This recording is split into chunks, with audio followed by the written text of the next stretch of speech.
Hello guys! So mag-upload muna ako kahit na konti kasi dito kami ngayon sa North Point. Kasi nga minsan medyo busy-busyhan ngayon kasi hindi ako busy. So samantalahin ko yung pagkakataon na kahit konti man lang makakontent ako. Kasama ko yan si Beshi, oh. Yan si Melissa, yung classmate ko yan sa caregiver. Tapos si Manay Dolor. Si hi Manay Dolor, please. Hello.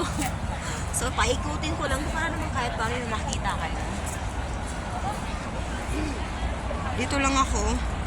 Nakapaa talaga, no? Di na ako magtsinelas. O di na ako magsapatos. Para dire-diretso na. Dito kami ngayon sa seasides. Kanina nga, medyo nagulat kami kasi ang lakas ng alon dyan sa... Yung alon na yan, ang lakas kasi nga siguro sa dami ng dumadaan. Ngayon wala nang dumadaan. May dumadaan ng mga barko kung saan galing. Yung sa kabila na yan, ano yan? Chimsashoy? TST.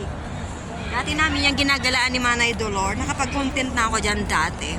So, ganito yung buhay namin as OFW guys. Kapag wala kaming magawa sa isang linggo, dito maraming kaninang Indonesia na tumatambay dito. Pero ngayon, kasi nga, medyo alanganing oras na. Kaya, nagsi-uwian na sila. So, ngayon, kahit paano, bago kami umuwi, kasi before 9 naman, kailangan nasa bahay na ako. O kaya sa tapat ng bahay namin. Kasi nga kailangan, before 10, nasa bahay na ako. Nasa loob ng bahay ni ako. So, syempre, bago naman ako uwi ng bahay, gagawa ko kahit konti man lang. So, ipakita ko yun dito. Dito nga, may nagrarally dito ano. Ayan. Di ko alam kung ano yung pinagrarally nila dito.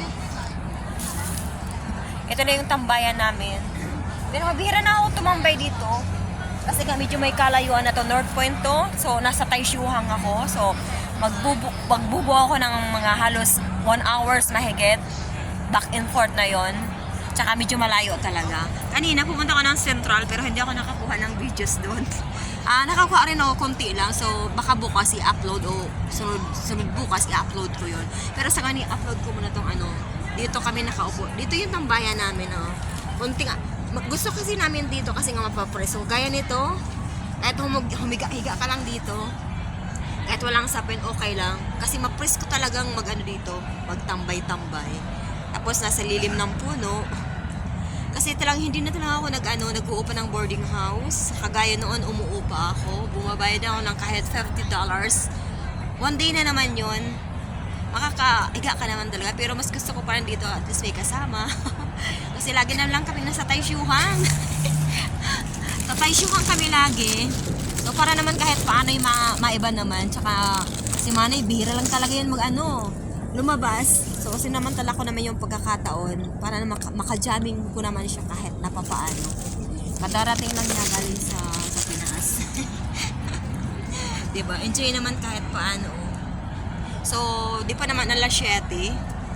So, alas 7 na pala, bilis ng oras, So, pinapakita ko lang guys yung kahit yung pinagtatamayan namin. Kung anong ginagawa namin ngayong Sunday. At least masaya kami. Mambay lang dito. Kumain kami kanina sa Jollibee. Ang Jollibee kasi guys, wala doon sa amin. Kaya talagang gustong-gusto namin ko. Doon sana kami kakain sa sa Central kaso punong-puno at walang maupuan. Kaya yan, pumunta kami dito sa North Point para dito kami kumain ng Jollibee. Gusto naman naming namnamen yung pagkain ng chicken joy. Saan pa beda ang sarap. So guys, kahit konting lang. So ipakita ko lang kung ano yung ginagawa namin. So thank you so much po sa lahat po ng nanonood ng aking videos. Ako po yung nagpapasalamat po sa inyo. God bless us all po. Happy Sundays and happy weekends po to everyone. God bless us all po. Bye-bye.